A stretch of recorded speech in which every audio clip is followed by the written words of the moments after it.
જય શ્રી કૃષ્ણ બધાને. માતૃદેવો ભવ, પિતૃદેવો ભવ, આચાર્ય દેવો ભવ, અતિથિ દેવો ભવ.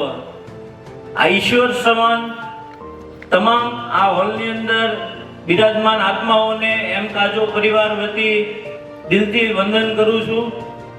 વંદન એટલે કે પાંચમું ધામ. આપણે આ વંદનને પાંચમું ધામ શા માટે કહીએ છીએ? કેમ કે જે ચાર ધામ હરેક સંતાનોની ઈચ્છા હોય કે આપણે આપણા મમ્મી પપ્પાને ચાર ધામની જાત્રા કરાવીએ. તો આજે આ ઉત્સવ એવો ઉત્સવ છે કે જે ચાર ધામની જાત્રા કરાવવા કરતા પણ વધારે સંતાનોને જો પુણ્ય મળતું હોય ને તો આ ઉત્સવની અંદર મળે છે. એટલા માટે આપણે આનું નામ પાંચમું ધામ રાખ્યું છે. તો એટલી જ વાત કરી અને એક અમારા આગળના એવા સોપાનની વાત કરવી છે તમારી જોડે. તો હું વિનંતી કરીશ પાર્થને કે સ્ટેજ ઉપર આવશે. તો તમે જાણો છો કે કાજો ગ્રુપ ઓફ કંપનીઝ કે જે ટેક્સટાઇલની અંદર અલગ અલગ ક્ષેત્રમાં પોતાનો બિઝનેસ ચલાવી રહી છે, જેમાં ક્યાંક ને ક્યાંક તમારા સાથ સહકાર અને સહયોગથી આજે અમે એક અલગ શિખર પર પહોંચ્યા છીએ.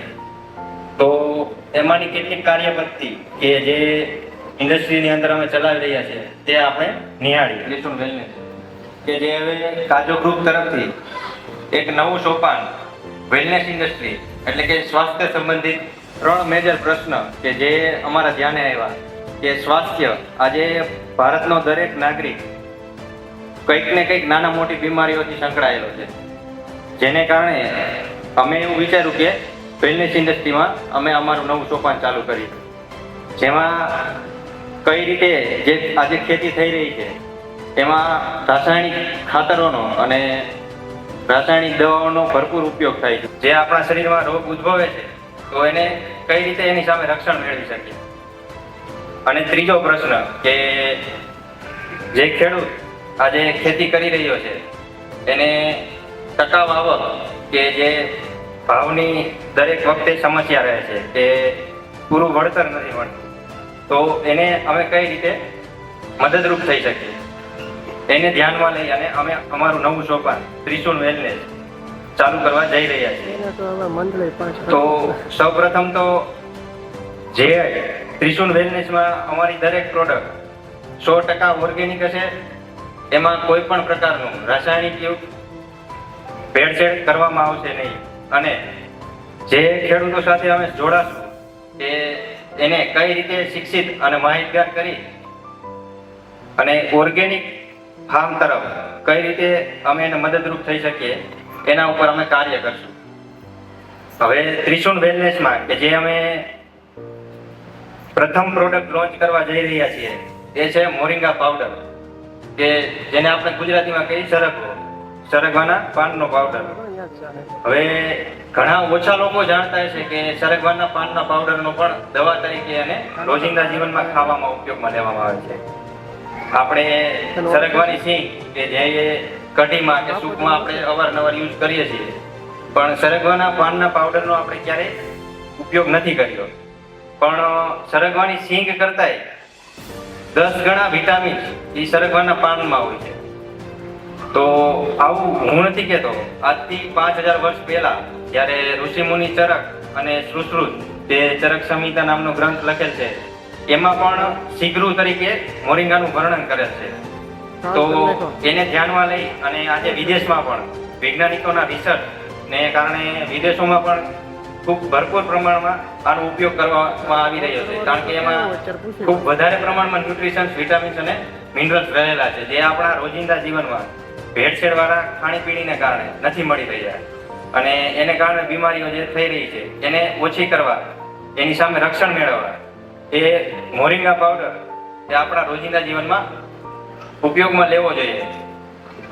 તો મારે દરેકને વિનંતી છે કે તમારા ઘરમાં રસોડામાં જે તમે રસોઈ બનાવો છો તેમાં કંઈક ને કંઈક રીતે મોરિંગા પાવડરનો ઉપયોગ કરો કે જેથી તમારા પરિવારને, તમારા બાળકોને સારું અને સ્વસ્થ જીવન આપી શકીએ.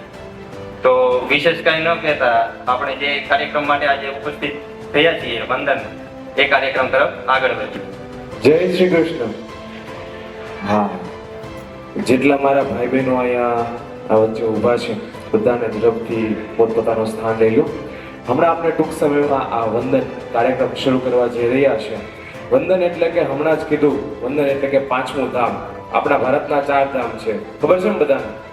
અમુક લોકોએ 4 ધામ પૂરા કર્યા હશે, અમુક લોકોએ બાકી હશે, પણ આ પાંચમું ધામ અદ્રશ્ય હતું.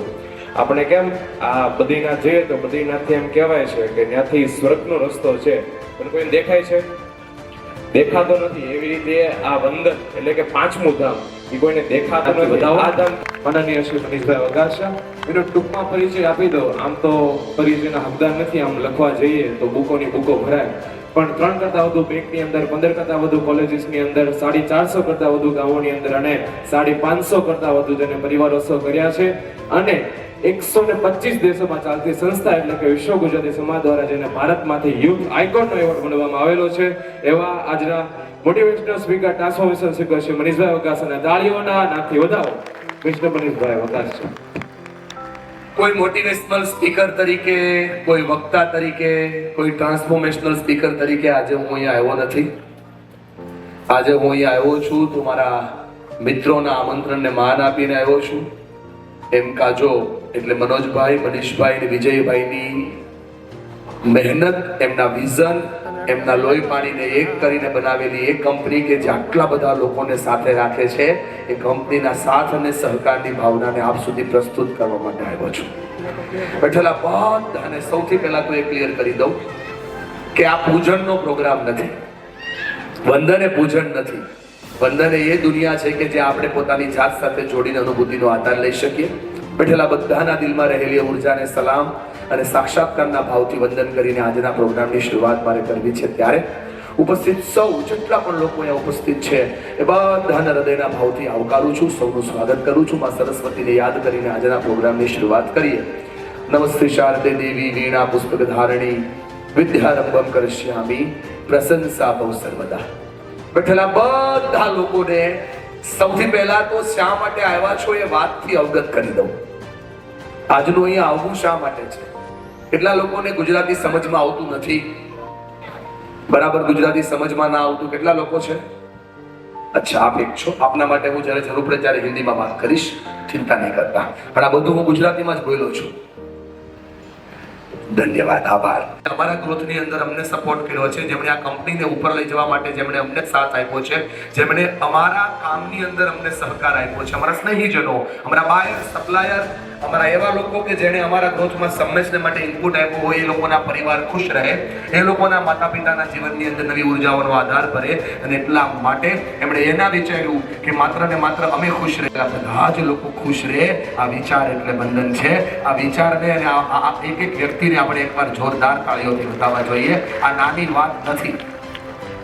જે 3 યુવાનોને આ વિચાર આવ્યો કે અમારી સાથે જોડાયેલા પરિવારો જરા પણ અસમંજસમાં ના રહે, એમની દુનિયા બની જાય, એ દુનિયાને બનાવવાનું કામ કરનારા 3 યુવાનોના વિચારોને બંધન આપીએ છીએ. વિચાર કરજો, આના માટે એક નાનકડો અમથો ટોક શો ગોઠવી શકાય, કોઈ પાર્ટી ગોઠવી શકાય, ઉત્સવ કરવો હોય તો કેક કાપી શકાય, ખાલી જમણવાર કરી શકાય, પણ એમણે એવું ના કર્યું. એમણે એ કહ્યું કે તમારા દીકરાઓ તમારું પૂજન કરે. એમણે એ કહ્યું કે તમારા પરિવારની અંદર ખુશી આવે. એમણે એ કહ્યું કે તમારા પ્રશ્નો સોલ્વ થાય. આવા વિચાર ધરાવતા વ્યક્તિઓને ત્યાં તમારા બાળકો, તમારા પતિ, તમારા દીકરાઓ જોબ કરે છે અથવા તો કંપનીની અંદર જોડાયેલા છે અથવા તો એની સાથે કામ કરે છે ને, એ પણ ખૂબ મોટી વાત છે. માટે આ 3 યુવાનોને એકવાર આપણે અભિનંદન આપીએ, એમને એકવાર આપણે શુભકામનાઓ આપીએ અને આ શુભકામનાઓ સાથે આજના પ્રોગ્રામની શરૂઆત કરીએ. સામાન્ય વાત નથી હોતી કોઈના જીવનમાં મદદ કરવી. લેવું છે ને દાદા, દોયલું છે. લેવું બહુ ઈઝી છે, પણ આપવું બહુ અઘરું હોય. એ આપી શકે એને દુનિયા યાદ કરતી હોય. ત્યારે આજના પ્રોગ્રામના ઇન્ટેન્શનને ક્લિયર કરીએ, આજના પ્રોગ્રામને હેતુને ક્લિયર કરીએ. વંદને માત્ર ભેગા નથી થયા, થોડી વાતને સમજજો, પણ પૂજન સાથે સાથે એ અનુભૂતિ જે જીવનના સાર સાથે જોડી શકાય, એ અનુભૂતિનો આધાર લેવા માટે આપણે ભેગા થયા છીએ. જિંદગીમાં આજે પહેલી વાર એવું બન્યું છે કે તમારા સંતાનો તમારા પગ પાસે બેઠા છે. કાકા, ઘણા વર્ષો પછી એવું બન્યું છે કે તમારો દીકરો તમારા પગ પાસે બેઠો છે. આ સાર બંધન છે. બેઠેલા બધાને આ વાત સાથે જોડું છું. ખાલી માતા પિતાનું પૂજન કરવાનો અવસર વંદન નથી. પણ આપણા મનમાં ચાલતી કેટલી પ્રકારની વાર્તાઓ છે, એ વાર્તાઓને બાળી તોડી અને પોતાની જાત સાથે નવો અનુભવ કરવાનો અવસર એટલે વંદન છે. ઘરમાં રહેલું એ અસ્તિત્વ કે જે આપણા માટે ઈશ્વર છે, અસ્તિત્વને પાછો સાકાર કરવાનો ભાવ એટલે વંદન છે. નાના નાના પ્રશ્નો જે ચાલતા હશે ને, એ તમામ પ્રશ્નોના સમાધાન માટે જ્યાં જ્યાં વાર્તાઓ હોય એ બધી જ વાર્તાઓને પૂરી કરી અને પોતાના જીવનને એમની સાથે જોડવાનો અનુભવ કરવાનો આધાર એટલે વંદન છે. હું કરાવું ને વંદન ના થઈ જાય, પણ તમારા દિલની અંદર એ ઉર્જા જાગી જાય ને તો વંદન થઈ જાય. દોસ્ત, આજે આપણે આવડા બન્યા ને એના માટે બે વ્યક્તિએ પોતાના સપનાઓને અને પોતાના જીવનને હોમવું છે ને, ત્યારે આપણું જીવન બન્યું છે એટલે વંદન છે.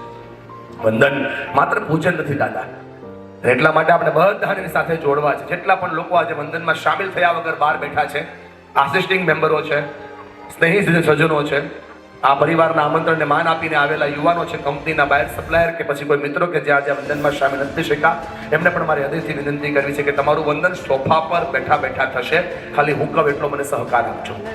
હું વિનંતી કરીશ આપ બધાને, આપણી પાસે ફોન હશે પણ હવે આ 3 કલાક તમારા ફોનને તમારા ખીચામાં જ રાખજો. એમ કાજો દ્વારા આયોજિત આ દુનિયાની શ્રેષ્ઠ પરંપરા કે જે આપણી વૈદિક સંસ્કૃતિ હતી અને આપણે ભૂલી ગયા હતા, એને પાછી યાદ કરવાની શરૂઆત કરીએ. બધા જ પોતાની આંખોને બંધ કરીએ.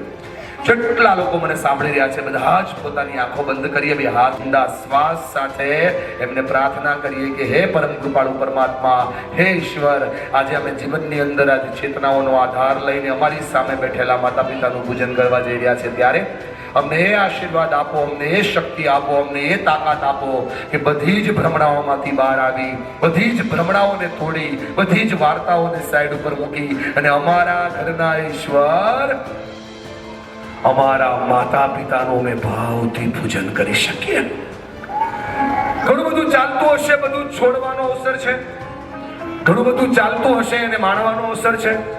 આધાર આપે અને અમે જ્યાં છીએ, જ્યાં હોઈએ ત્યાંથી આ નવા સાર સાથે અમને પણ તાકાત આપે કે અમે અમારા માતા પિતાનું પૂજન કરી શકીએ.